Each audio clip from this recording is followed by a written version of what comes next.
Hello, everyone. It's your girl Zama Myeza, and welcome to another episode of Witness TV. On today's episode, we are joined by mental health activist Anele Ndlovu, who will be hosting an event here at the Witness later this month. Anele, how are you? I'm good. How are I you? am good. Out of everyone that I know that has pink hair, you would by far have to be the one that rocks it the most. You look so You beautiful. know other people with pink hair? Yes. Oh wow, okay. I have screw But screw friends and stuff. thank you. You look so Thank you. beautiful. Thank you so much for being here today. Thank you. Now, can you briefly tell us about the event that you'll be having here at the Witness on the 31st? So you see my shirt is written Be Kind at Work.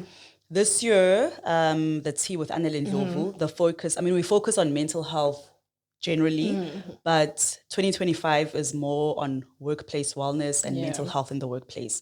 So the event that we are going to be hosting on the 31st of May is themed prioritizing your mental health in the workplace. And for me, it was also important to have it here because I have a great relationship with the Witness, Yes, and yes. I have my column in Echo AU2 that focuses Yeah. on mental health, Yeah. And now it's for me as an organization, you take mental health seriously. So partnering with you in this just shows more that there are companies and organizations that Yeah. actually do care about mental health and wanting to help not just the employees but the community learn Definitely. how to protect and prioritize their mental health. So that's what the event is about. No, definitely. And we've seen also, you've shared on your personal social media on how you've overcome your mental health challenges and your mental health challenges at work. How would you say you've gotten to where you are right now? Sure. Um, the basis of the work that I do now started with something that happened in the workplace in 2020, actually, Yeah. in June. And through that process, I went through therapy, admission, I had a survived suicide and all that. And from that experience, I was like, there are so many people who go through pressures at work and in their personal lives, but they don't know where to get help. They don't know who can help them. And sometimes they don't even know what they're going through. So it's hard for them to get help. So I just thought, okay, I've been put through all this. There's clearly a reason for that. And let me use my experiences and my story to help someone who may not know what they're going through and may not know where to get help. So I then started just sharing my journey, how I was diagnosed with depression, everything that I went through, and how I got help and how I continue to get help. And over the years, I work a lot with corporates. I do workshops for them. I do speaking engagements because we found that in the work that I do, I found work, finances, and relationships, especially like romantic relationships. Yeah. Those are the three main things that affect people's mental health negatively. So I then thought I also went through something at work, and there are a lot more people who go through things at work. Let me help them, Yeah, in definitely. protecting their mental health in the workplace. How would you maintain emotional boundaries, though, as someone who advocates for others while managing your own healing? Like, how do you keep that balance? That's a very good question. So I journal a lot. Yeah, I journal a lot. And I always say to people, like, with journaling, we think we have to write 5, 10, 15 pages and spend hours and hours. Sometimes you just write 5 lines. So there are times where, and I write the time that I'll journal. Sometimes I'll write maybe, let's say, 8:05, and then I finish at like 8:08. It's just, that's what I felt in that moment. But getting myself used to having a release as well, that helps me because I take in a lot of people's energies, people's emotions. Yeah. So I need a place to release. I have a therapist and I have a coach. Yes. Yeah. So I don't see my therapist as often as I used to because Yeah. now I have ways that I can cope. I journal, I run, I read, I stand in the sunlight and just take in, the fresh air and all that. Those are things that help me maintain my emotional boundaries. No, definitely. But like, if you had like to redesign like the structure in the workplace when it comes to like mental health, where would you start? Because yeah, it's a lot of issues that arise with mental health in the workplace Yeah. alone. Yeah. So where would Yeah. you start? I think I would start with, when we have these wellness days, And a lot of wellness days, now people are changing, but a lot of these wellness days focus on a gym will come, a nurse will come, they'll take our weights, our heights, we'll check our blood pressure. Yes, that's great. But how about when we have those wellness days, we also have counselors and we have social workers and we have therapists and do it like as a speed dating thing. Spend 10, 15 minutes just, just to say, this is what I'm going through. And then that person sitting across from you can either say, okay, you need to see someone on a long-term basis, or this is just a situational thing. So in the next week, just focus on this, this, and this. So I think we need to start off with those things that we already have workplace, what they call them employee EAPs, employee assistant programs. So in those, let's focus on the emotional and mental health of the employees, not just on physical health. Yeah, no, definitely. That's where we can start to change the mindset and change the conversations within the workplace. And people will be more free because now people know that there are these programs, but because the companies are also not advocating for them to be used, people are then scared to use them. But if more and more people, HR managers would say, hey, I'm using them, you guys must also use them, it will be much easier for employees to also make use of them. Now, as a person, as a worker, like an employee, and what would you say are some of the signs that I have to look at to be like, okay, sharp, my mental health is not great here at work. It's prioritized, it's not doing great. Everything happening here at work is like making me like feel some type of way. So like what would the signs be that I need to look out for? That is a very, very good question. So I always say that you know yourself. Yeah. As Uzama, you know when you are at your peak. Yeah. You know when you are good. You want to hang out with your friends. You want to watch things online. Yeah. You want to put in the extra work hours, whatever it is. So the minute the things that you enjoy doing, you start not doing them. That's when you need to check with yourself that, okay, maybe I'm sleeping more than I should and more than I do. Maybe I don't want to be on TikTok as much as I do. Maybe I don't want to see my friends as much as I want to. What is it that is going on? And then maybe it could be a work thing. Maybe you guys are under a lot of pressure at work. Definitely.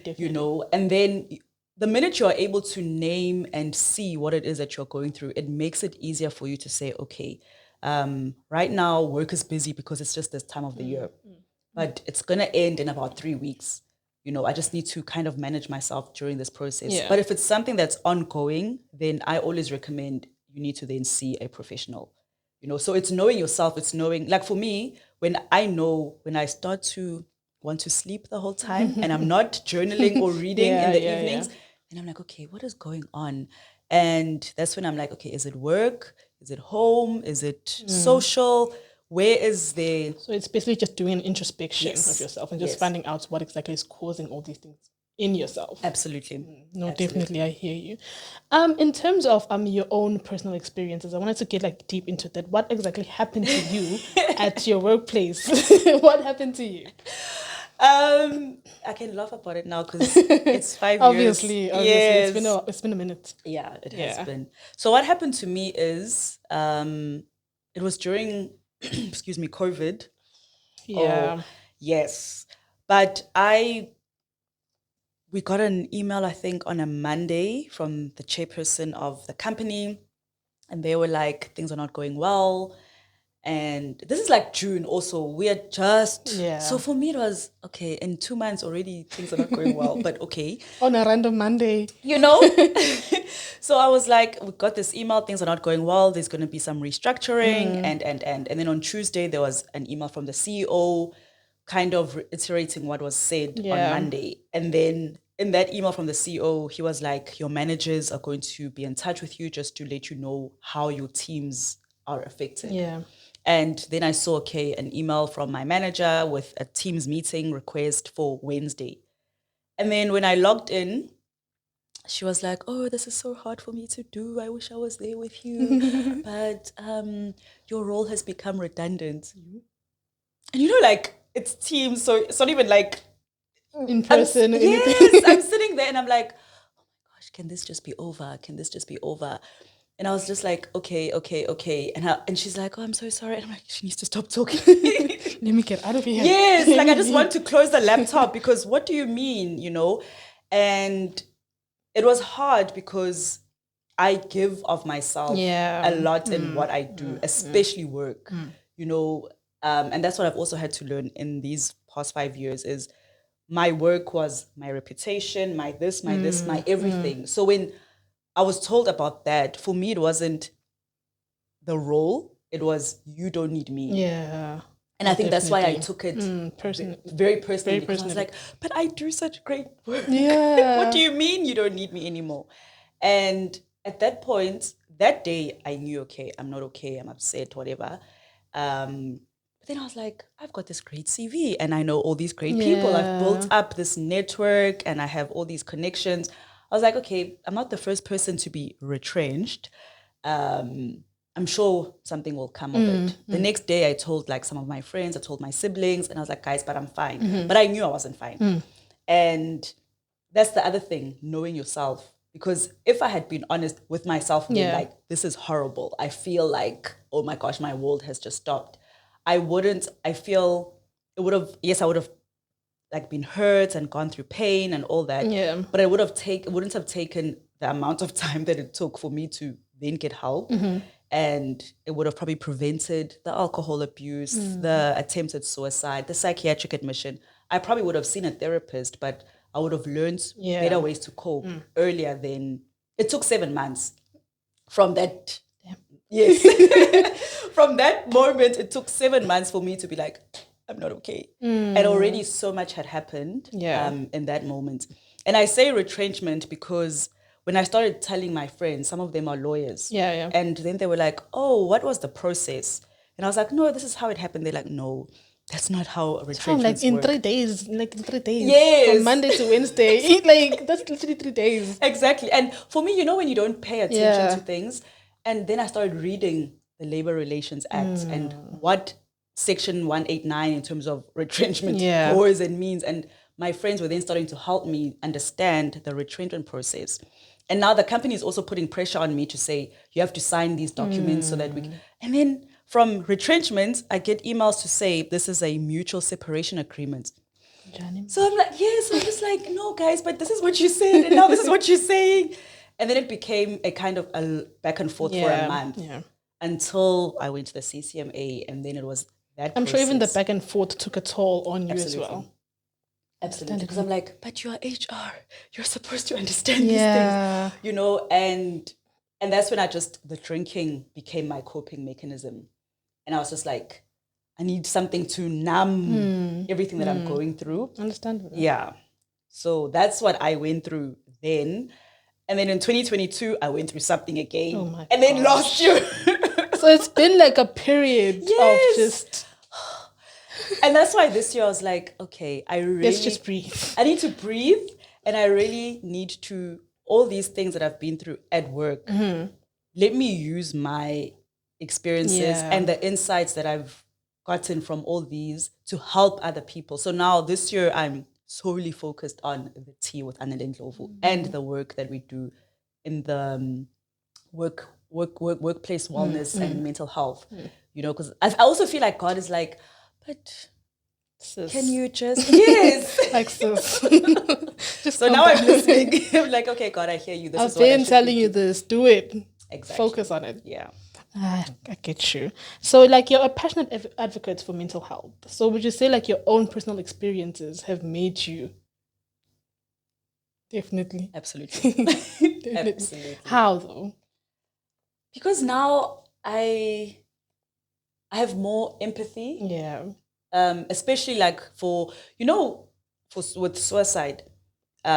Before I actually survived suicide, you would be sad. You'd be like, oh my goodness, was this the only way that this person thought? I was here, I'm here for you. Like, yes, but like, couldn't they speak? Couldn't they reach out for help? I'm here. They know I'm here. But for me, having gone through that and realizing that you do have people who say they are there for you, but sometimes you don't want pity.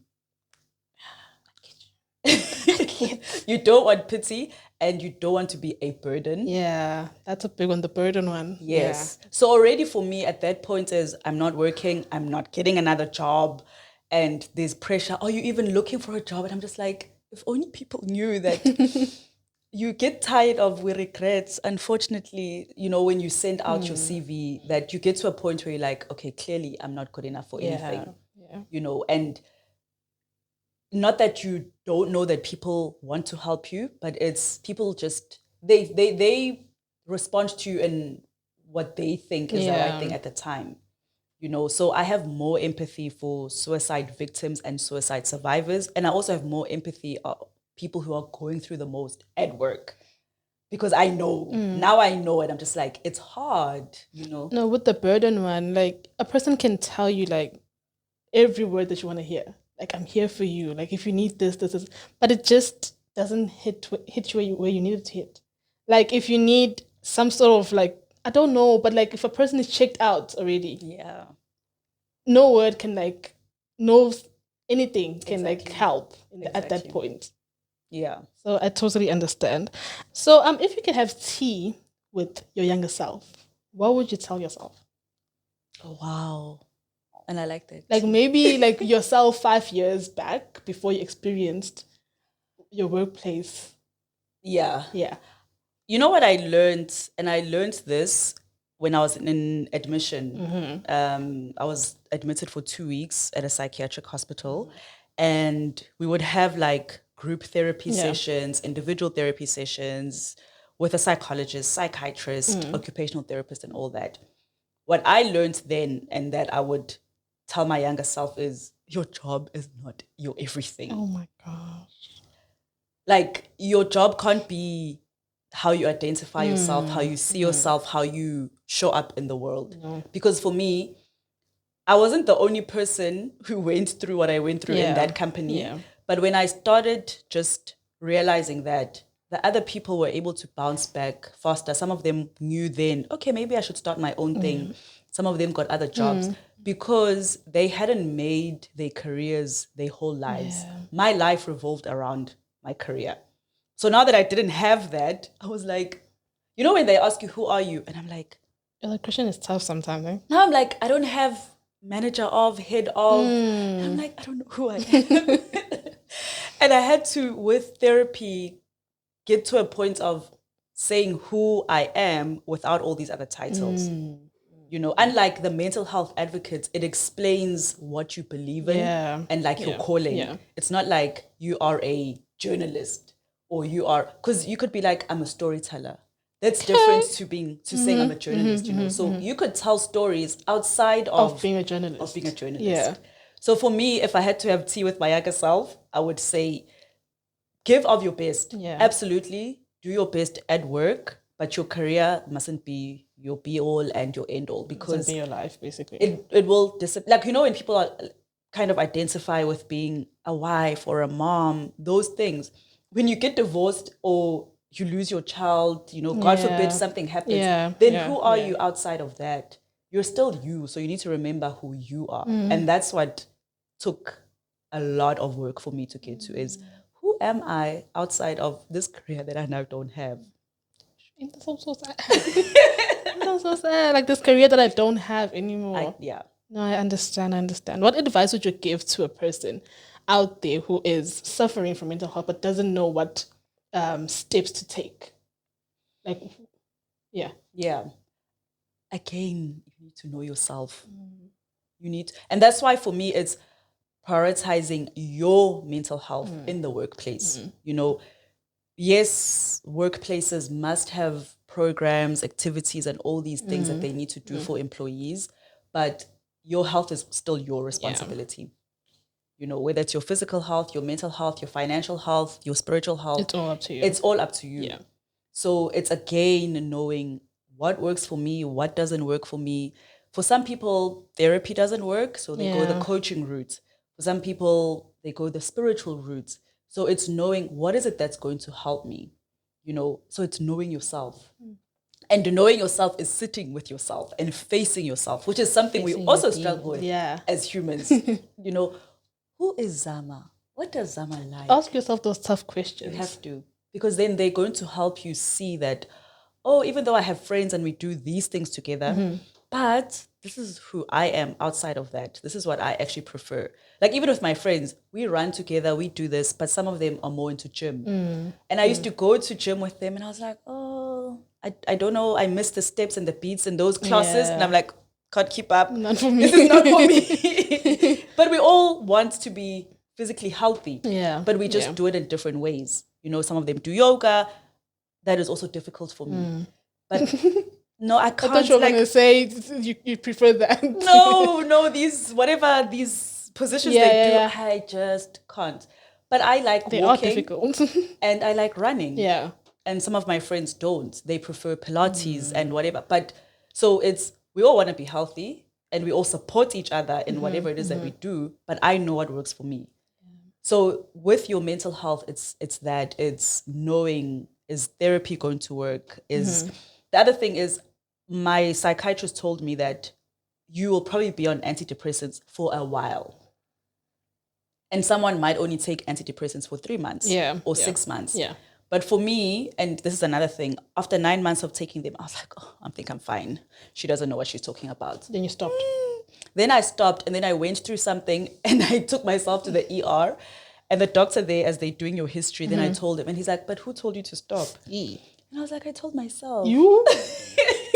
And he was like, but you've just told me your psychiatrist said. Don't Has stop. your psychiatrist put you off them? And I was like, no. He's like, no. Then you know, go back to them and see if, and then you start learning those things that, okay, we may be the same thing. We may be doing the same job and all that, but I cope differently to how you cope. Yeah, no, definitely. So and our experiences are also not the same. They're not the same. So what does healing look like to you today, both professionally and personally?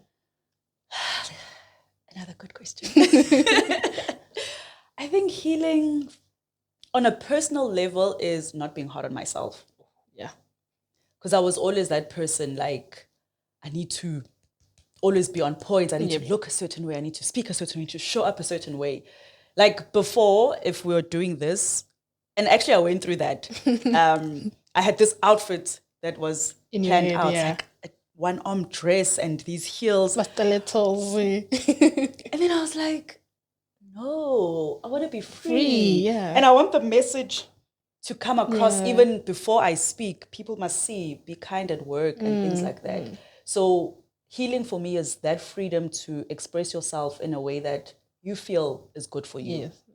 You know, that's not going to be intrusive to anyone else and disrespectful to anyone else, but that's going to be good for you.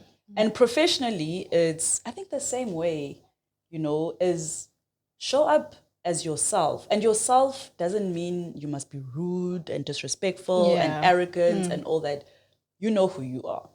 And when you heal and when you're in the recovery process, and I say like, it's a journey of self-rediscovery because you're discovering new things about yourself all the time.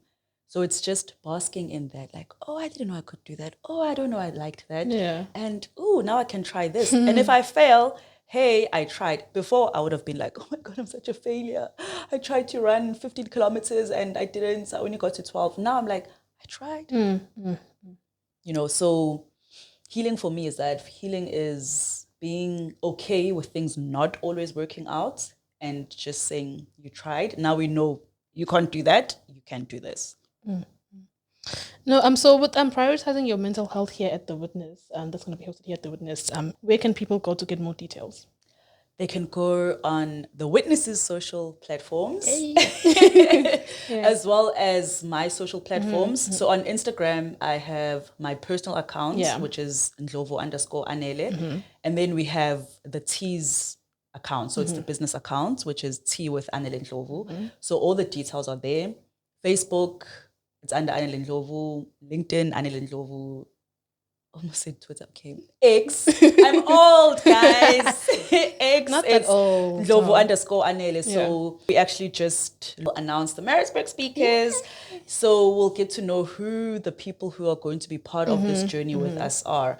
And that for me is also, it's when you look at these women and you think they can't have gone through something, but they've all gone through something at work. And now they are willing to tell the tale stories, and how they survived and how they are still able to thrive.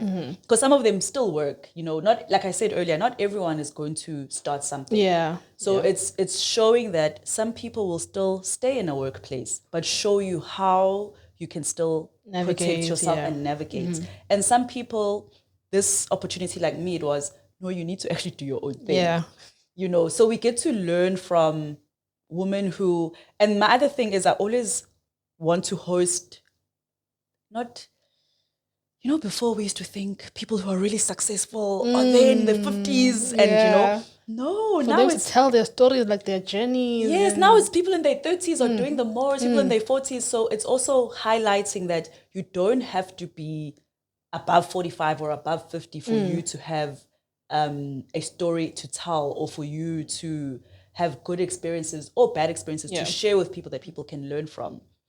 People go through. Last week I was at a conference and there's a girl who, she's 26, and she was talking about how her mom was even like, no, this is not working. At 26? At 26. She was under so much pressure at work and being victimized and being bullied that her mom was like, we'd rather you're at home. And you wouldn't think, you're like 26, you're just starting out. Yeah, you have all the energy. Yes, people should be using that. But so for me, we're no longer in an age where only certain people have a story to tell. Everyone has a story to tell. Even the 26-year-old, even if she was still at work, just knowing that, oh my goodness, people are actually going through this younger and younger than what we thought. Yeah. How do we then help them as they're starting out in their careers? So the event is around that. It's around, let's learn from each other, Let's talk. Let's talk. And for me, I always say my events, which I guess it also comes from my experience being in admission I really learned a lot during group therapy. And so I don't like my events being like a big event in terms of numbers, like 50 people, 60 people. 100 people. No, because then that's like a conference and not everyone gets to really... Out, yes. So when be part of the conversation as well. Exactly. Yeah. So I always say, yes, we have 5-6 people on a poster as the speakers, but it doesn't mean we're not going to hear from Uzam. Because the group is small enough that anyone can share if they feel comfortable to share. And even if you are just sitting there and you want to learn, you must go away thinking, oh my gosh, I learned so much from Uzama, who was sitting next to me, and that other lady who stood there, and that other guy who stood there. I might not even remember your name, but I saw you. Yes. Unlike in a conference where it's like 100 people and you only remember 10 people. Yeah. When there are 25 to 30 of you, you'll remember everyone. Yeah. And you'll connect with everyone. So for me, it's always that let's keep the group small so that vulnerability and that acknowledgement and acceptance, it remains. Yeah. And RSVP? RSVP is also on all the posters. Okay. Everything is on the posters. The theme, what people must wear. It's sneakers, guys. It's a Saturday, and a lot of people have to wear heels and dress up at work. So now I'm just like, whatever you want to wear. Chill. And sneakers. It's Saturday. Let's come and be chill. Yes. And relax. Absolutely. No, thank you so much for being here with us today. Thank you. It's been beautiful. Thank you so much. So much. Okay.